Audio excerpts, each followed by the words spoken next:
Brasileiros estão enfrentando um processo de deportação acelerada nos Estados Unidos. Os imigrantes que entraram ilegalmente nos Estados Unidos a partir de novembro de 2020 estão passando por um processo de deportação muito mais rápido do que eles esperavam. E é sobre isso que a gente vai falar no nosso vídeo de hoje.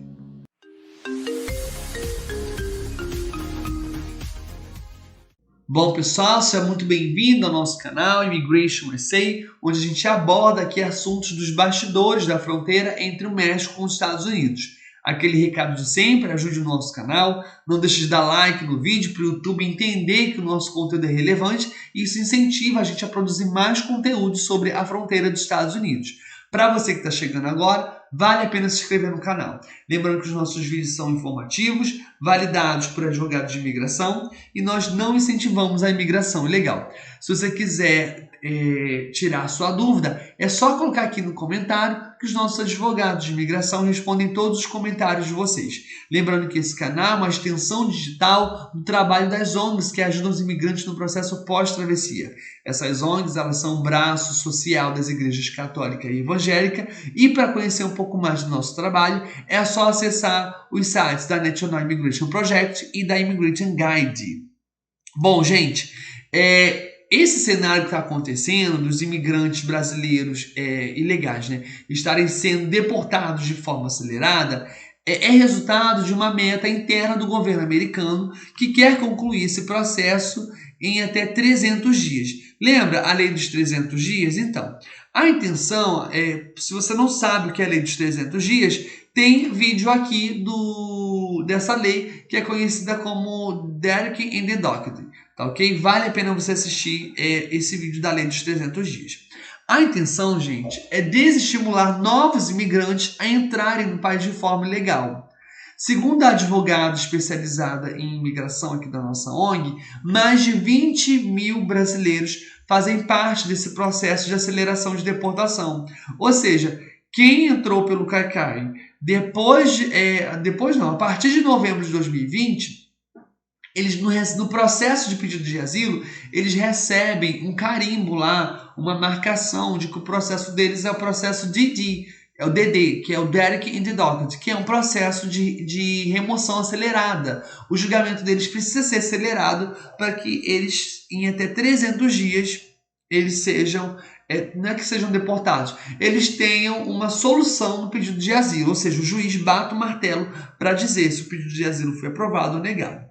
Lembrando que a gente tem vídeo aqui no canal falando que brasileiros não se enquadram para pedido de asilo. Então, o método brasileiro, quando entra nos Estados Unidos, consegue entrar nos Estados Unidos pelo CAICAI, e vai passar pelas cortes, é que a última corte, que é a Corte Cônjuge de Imigração, eles têm medo que a última corte chegue rápido, porque o juiz já bateu o martelo falando que o brasileiro não tem direito de pedido de asilo aqui nos Estados Unidos. Então ele vai emitir uma carta de deportação e nessa carta tem um prazo para que o brasileiro saia dos Estados Unidos. E após aquele prazo, se o brasileiro não sair, se aquele imigrante ilegal não sair dos Estados Unidos, então ele vai estar ilegal, vai estar contra a lei, tá? Você não vai ser um procurado pelo ICE, que é a Polícia de Imigração. O que eles fazem? Eles já entram aqui procurando um advogado para o advogado empurrar essa lei dos 300 dias.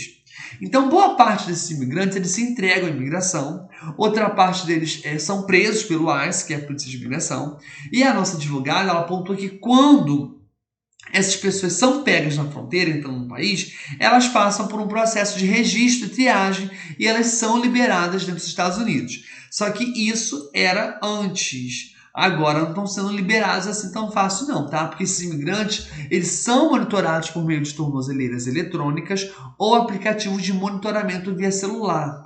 É muito comum você ver o imigrante legal que está com tornozeleira ou tem um aplicativo no telefone que tem que ficar fazendo um check-in. Toda semana tem que tirar foto de um determinado lugar, falando onde você está. Além disso, eles precisam se comprometer a comparecer às audiências, que são o quê? Que são as cortes. Uma forma de defender esse processo de deportação é o pedido de asilo. Porque quando a pessoa atravessa de forma ilegal, ela está cometendo um crime. E para não responder um crime e ser deportada direto, ela fala que está sofrendo perseguição no Brasil e pede asilo. Então, o pedido de asilo é uma ferramenta de acolhimento de pessoas de quem sofre abusos e perseguição que comprometem a sua integridade física. O asilo, gente, ele pode ter origem política, a gente já falou sobre isso aqui, racial, sexual e muitas outras formas criminais. Então, segundo a nossa advogada, o ponto essencial do asilo é a pessoa correr risco real se retornar ao país de origem. Porém, esse pedido nem sempre é bem sucedido, já que esses imigrantes podem cometer diversos erros que prejudicam o processo do pedido de asilo. Então, se lá na triagem, na tenda, eles veem que aquele pedido de asilo é um pedido fake, vai ficar preso para aguardar a deportação assim que o próximo avião for destinado para voltar para o Brasil. Se o pedido de asilo for aceito, e geralmente com criança é muito mais aceito, então a pessoa entra nos Estados Unidos e responde o processo de forma legal. Esse imigrante ele fica legalizado até que o processo dele seja concluído. Então, não possui um arsenal de provas bem documentado, não apresentar esses documentos à imigração de maneira aprofundada e correta são os principais erros. Então, às vezes, na primeira ou segunda corte, quem não tem advogado já recebe a carta de deportação. Então, imigrantes deportados, eles ficam à mercê de seu histórico perante as autoridades americanas e pode haver casos de pessoas que são deportadas e após terem ficado algum tempo fora do país, podem solicitar o visto, mas também aqueles que sofrem condenações mais severas, incluindo criminais, e jamais podem retornar porque não vão conseguir nunca obter um visto. Tá ok? Essa é a informação de hoje. Se você tem alguma dúvida sobre esse processo de deportação acelerada, o processo dos 300 dias, a lei do Derek and the Dockers, comenta aqui embaixo que os nossos advogados de imigração eles respondem todos os comentários de vocês. Não deixe de se inscrever no canal, ative as notificações para saber mais sobre os nossos conteúdos e também dê like para incentivar a gente a continuar gravando esses vídeos. Tá ok? Um abraço e até o próximo vídeo.